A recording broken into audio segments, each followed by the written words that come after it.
हमारा ये मन भटका हुआ है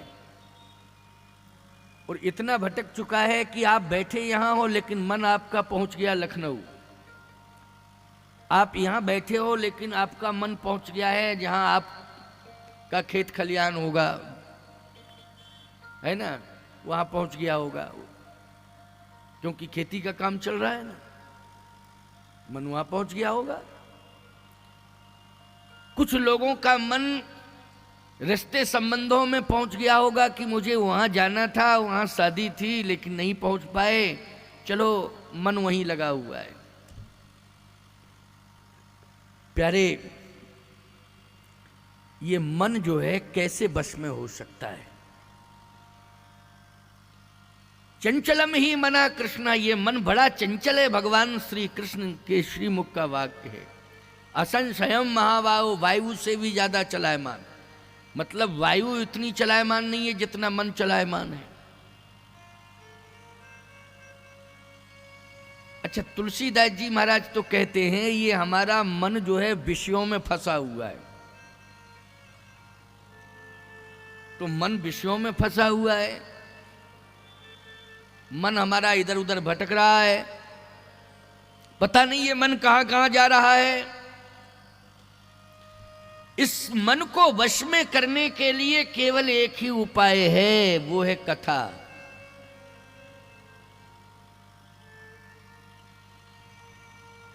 कबीरदास जी महाराज से पूछा गया कि कबीरदास जी आपके मत से मन क्या है? तो कबीरदास जी ने कहा ये मन मेरे मत से हाथी है, मन मतंग माने नहीं। ये मेरे मत से हाथी है मन, कबीरदास जी के मत से हाथी है मन। तुलसीदास जी से पूछा आपके मत से मन क्या है? तुलसीदास जी बोले मेरे भी मत से हाथी क्या है? मन करी, मन करी, मन रूपी हाथी, ये हमारा मन हमारा हाथी है। तो करी मानी हाथी, करीबरी बदन, गणनायक करीबरी बदन, इसका मतलब करी मानी भी हाथी होता है और मतंग मानी भी हाथी होता है। तो मन मतंग माने नहीं, ये हमारा मन रूपी हाथी भटक रहा है, इधर उधर जा रहा है।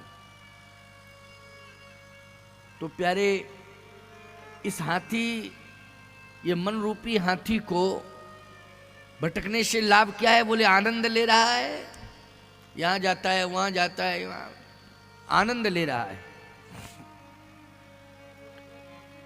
लेकिन आनंद ये उसका भ्रम है, वो संसार के झंझावादों में फंसा हुआ है, मन इधर उधर भटक रहा है, ये भ्रम है। उसे आनंद नहीं मिल रहा है, वो भटक रहा है। आप भी संसार के भोगों में फंसे हुए हो तो ये आनंद नहीं है, ये भ्रम है।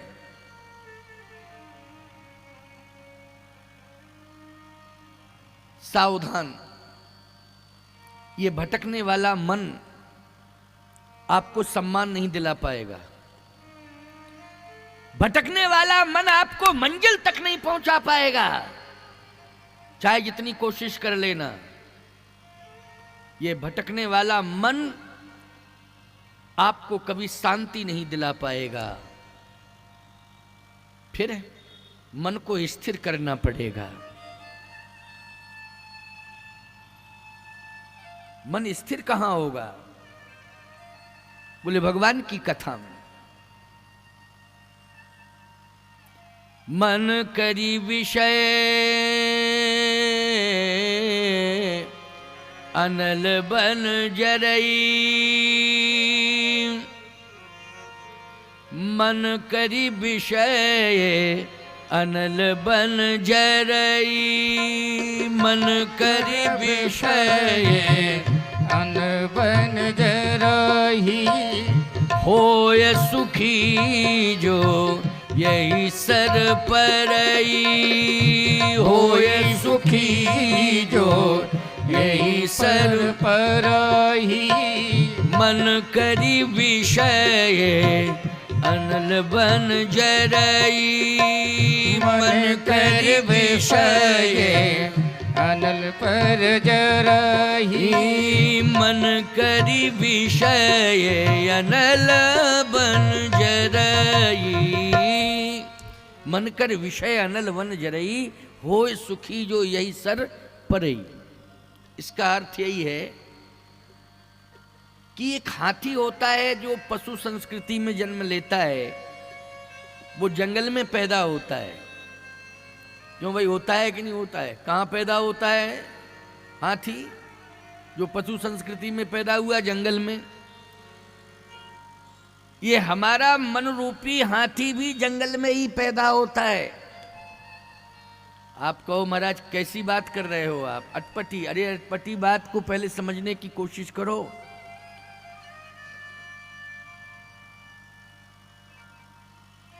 पशु संस्कृति में जन्म लेने वाला हाथी का संबंध जंगल से है, तो मन रूपी हाथी का संबंध भी जंगल से ही है। ग्रह कारज नाना जंजाला, ते अति दुर्गम शैल विशाला। ये हमारा मन रूपी हाथी गृहस्थी रूपी जंगल में ही पैदा होता है। क्यों भाई, होता है कि नहीं? मन रूपी हाथी कहाँ पैदा होता है? गृहस्थी रूपी जंगल में। और ग्रह कारज नाना जंजाला, ते अति दुर्गम शैल विशाला। जैसे जंगल में बहुत बड़े बड़े पहाड़ होते हैं, पर्वत होते हैं, वैसे ही गृहस्थी रूपी जंगल में समस्याओं के बड़े बड़े पहाड़ होते हैं। बहुत बड़े बड़े पहाड़ होते हैं गृहस्थी रूपी जंगल में समस्याओं के। जीवन समाप्त हो जाता है लेकिन समस्याओं का पहाड़ नष्ट नहीं होता है, वो बढ़ता ही जाता है। तो मन रूपी हाथी ने जो जन्म लिया है वो गृहस्थी रूपी जंगल में जन्म लिया है। पशु संस्कृति में पैदा होने वाला हाथी भी जंगल में पैदा हुआ है, उसने वहां जन्म लिया है, जंगल अरण्य अभ्यारण्य में जन्म लिया है। अब हाथी से पूछा जाए कि तुझे आनंद कहां मिल रहा है, तो कहता हमें तो जंगल में आनंद मिल रहा है। किसी ने हाथी से कहा कि तू जंगल छोड़ के गांव गांव चल, जंगल छोड़ तो तेरी आरती होगी, पूजा होगी, तुझे लोग भगवान मानेंगे। लेकिन वो हाथी, जंगल वाला हाथी, जंगल छोड़ना नहीं चाहता है। वो कहता है कि हमें इसी में आनंद है। लेकिन जब उसे गांव के अंदर लाया जाता है तो जंजीरों से बांध के लाया जाता है। क्यों भाई? उसे किसी पेड़ से बांधा जाता है कि नहीं बांधा जाता है? जब जंगल में घूमता है तो स्वतंत्र विचरण करता है, लेकिन गांव के अंदर आता है तो फिर उसे बांध दिया जाता है, उसके पैर में बेड़ियां पड़ जाती हैं। बोलो बांधा जाता है कि नहीं बांधा जाता? मैं आपसे पूछ रहा हूं कि हाथी को आनंद कहां मिल रहा था? गांव में मिल रहा था कि जंगल में? जंगल में आनंद मिल रहा था। गांव में आया, लोगों ने गणेश भगवान माना, आरती उतारी, स्तुति की, अपने गांव में सगुन के रूप में हाथी को स्वीकार किया कि भाई गणेश भगवान का पदार्पण हो गया। लेकिन सत्य तो यह है कि हाथी को चैन नहीं है, उसे सुख नहीं मिल रहा है। चाहे जितना लोग सम्मान दें, उसे सुख नहीं। सुख उसे कहाँ मिल रहा था? जंगल में सुख मिल रहा। वो जंगल छोड़ना नहीं चाहता था। अच्छा एक बात आपको बताएं कि कोई हाथी अगर बंधन में न बंधा हो और जंगल में रह रहा हो तो आप कहोगे उसे सुख मिल रहा होगा?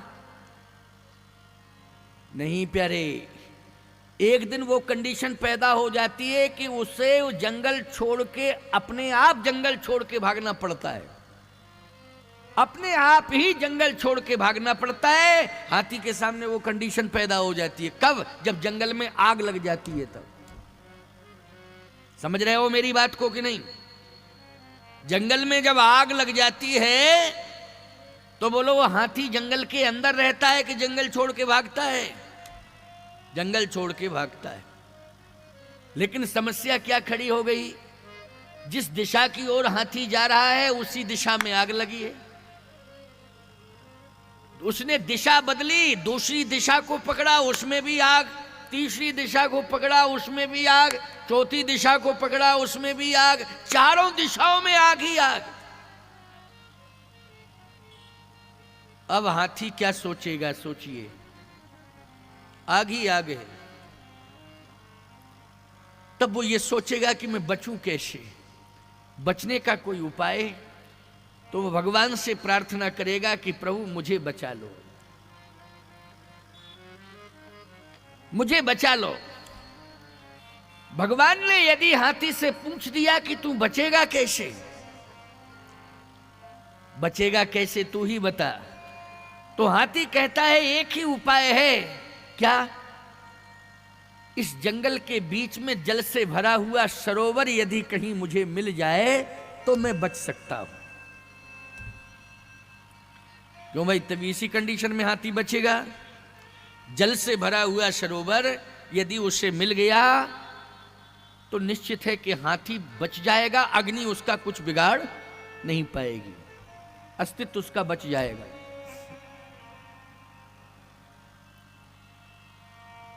भगवान ने उसी जंगल के अंदर एक जल से भरा हुआ सरोवर प्रकट कर दिया। जैसे हाथी ने देखा कि जल से भरा हुआ सरोवर भगवत कृपा से प्रकट हो गया है, अब मेरे प्राण बच जाएंगे, तो दौड़ के जाता है और उसी सरोवर में कूद जाता है। धधकती हुई आग ने उस हाथी का कुछ भी नहीं बिगाड़ पाया, क्योंकि उसको किसने बचा लिया? सरोवर के जल ने बचा लिया है। ये तुम्हारा मन रूपी हाथी गृहस्थी रूपी जंगल में आनंद ले रहा है। गृहस्थी से जितने भी संबंधित रिश्ते नाते हैं उनमें आनंद ले रहा है। तुम्हारे घर परिवार से संबंधित जितने व्यापार हैं, रोजगार हैं, व्यवहार हैं, उन सब में वो आनंद ले रहा है। लेकिन जिस दिन इस मन रूपी हाथी के शरीर में विषयों की अग्नि का आक्रमण हो जाएगा, समझ गए हो ना? विषयों की अग्नि का आक्रमण हो जाएगा, उस दिन ये तुम्हारा मन रूपी हाथी गृहस्थी छोड़कर भागेगा। जितने भी व्यापारिक संस्थान प्रतिष्ठान हैं, व्यवहारिक व्यवस्थाएं हैं, और जो भी सुख संसाधन हैं, इन सभी को छोड़ के भागेगा। बचाओ बचाओ बचाओ बचाओ, मुझे बचाओ मुझे बचाओ, मेरी रक्षा करो मेरी रक्षा करो। ऐसी कंडीशन में एक ही उपाय है कि आपका मन रूपी हाथी तभी बच सकता है, आपका अस्तित्व तभी बच सकता है। कब? जैसे जंगल में रहने वाले हाथी का अस्तित्व जल से भरे हुए सरोवर से बच गया है, ठीक इसी प्रकार से विषयों की आग जब लग जाएगी शरीर के अंदर, विषयों में मन उलझ जाएगा, तो निश्चित है कि बचने का प्रयास करेगा, भागने का प्रयास करेगा। तो एक ही उपाय है इस मन रूपी हाथी के सामने बचने का, कि उसे सत्संग रूपी सरोवर मिल जाए। निश्चित रूप से उसमें डुबकियां लगा करके वो बच सकता है, और कोई दूसरा विकल्प उपाय नहीं है। सत्संग रूपी सरोवर मिलना चाहिए, यही उपाय है, यही विकल्प है, इसके अलावा कोई विकल्प नहीं। बोलो, आज आपके मन को सत्संग रूपी सरोवर मिला है कि नहीं मिला है? मिला है सरोवर, सत्संग रूपी सरोवर मिला है। ये विषय संसार के कुछ भी नहीं बिगाड़ सकते आपका। और याद रखना, जब कोई वस्तु किसी में डूब जाती है ना, तो फिर वो इधर उधर नहीं जाती है। क्यों भाई? जहां डूबी है वहीं रहती। मन जब सत्संग में डूब जाएगा तो मन इधर उधर जाएगा क्या? जल्दी बोलो। वो जहां पर सत्संग होगा वहीं मन रहेगा। इसलिए सत्संग रूपी सरोवर में जितने लोग यहां बैठे हैं, सबका मन डूबा हुआ है, इसलिए मन इधर उधर कहीं नहीं जा सकता है। जितने भी लोग बैठे हैं, सभी का मन सत्संग रूपी सरोवर में डूबा हुआ है। इसलिए मन करी विषय अनल बन जरई होय सुखी जो यही सर परई। रामचरित मानस यही नामा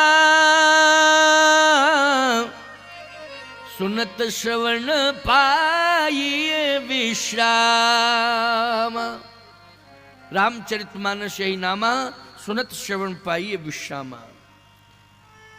इसको ध्यान पूर्वक सुनेंगे तो आपको निश्चित रूप से विश्राम मिलेगा। दूसरे भक्त ने तुलसीदास जी महाराज से एक प्रार्थना की। क्या? कि महाराज हम लोग भव समुद्र में फंसे हुए हैं। भव समुद्र में जब फंस जाएंगे तो फिर निकलेंगे कैसे? हम लोग तो फंसे हुए हैं, हम निकलेंगे कैसे? तुलसीदास जी ने कहा, बंदहु चारों वेद भव बारिधि बोहित सरिष। ये चार वेदों का उत्कृष्ट ज्ञान का जो जहाज है, इसमें बैठो और आराम से पार जाओ। अब समस्या यह है कि ज्ञान के जहाज में आप बैठ नहीं पाओगे। आप बैठ सकते हो क्या ज्ञान के जहाज में? बहुत मुश्किल की बात है। वेदों का ज्ञान, उस ज्ञान के जहाज में बैठना मुश्किल है, नहीं बैठ पाओगे आप। ज्ञान के जहाज में नहीं बैठ सकते हो आप, क्योंकि सामर्थ्य नहीं है इतना। बहुत कम लोग हैं जो बहुत ज्ञानी हैं, बड़े ज्ञानी हैं, लेकिन सत्य तो ये कि ज्ञान के जहाज में आप बैठ नहीं पाओगे। फिर फंसे के फंसे रहोगे। नहीं नहीं, सत्संग से जुड़ जाओ, बड़ी महिमा है सत्संग की। सत्संग से जुड़िए आप, बड़ी महिमा है। अगर सत्संग से आप जुड़ जाएंगे तो ये भव समुद्र छोटा हो जाएगा। ये सत्संग की महिमा है, ये समुद्र ही छोटा हो जाएगा। बोलिए समुद्र किस रूप में हो जाएगा? बोलिए समुद्र जो है नदी के रूप में हो जाएगा। नदी के रूप में। निज संदेह मोहे भ्रम हरणी, ओ करहूं कथा भव सरिता तरणी। निज संदेह मोह भ्रम हरणी, ओ करहूं कथा भव सरिता तरणी। ये कथा भगवान की जो है ना, ये भव सरिता तरणी, ये भव रूपी सरिता से पार करेगी आपको। कौन? भगवान की कथा। और आपके भ्रम को दूर करेगी, आपके भ्रम संदेह को दूर करेगी। करहूं कथा भव सरिता तरणी, ये भव रूपी सरिता से पार करा देगी आपको कथा। बोले क्या? बोले सरिता समुद्र को पार करने में जहाज की जरूरत है, लेकिन सरिता मानी नदी को पार करने के लिए नाव की जरूरत है।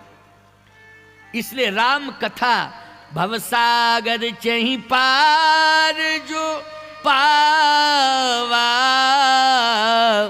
और राम कथा ताका दृढ़ नावा।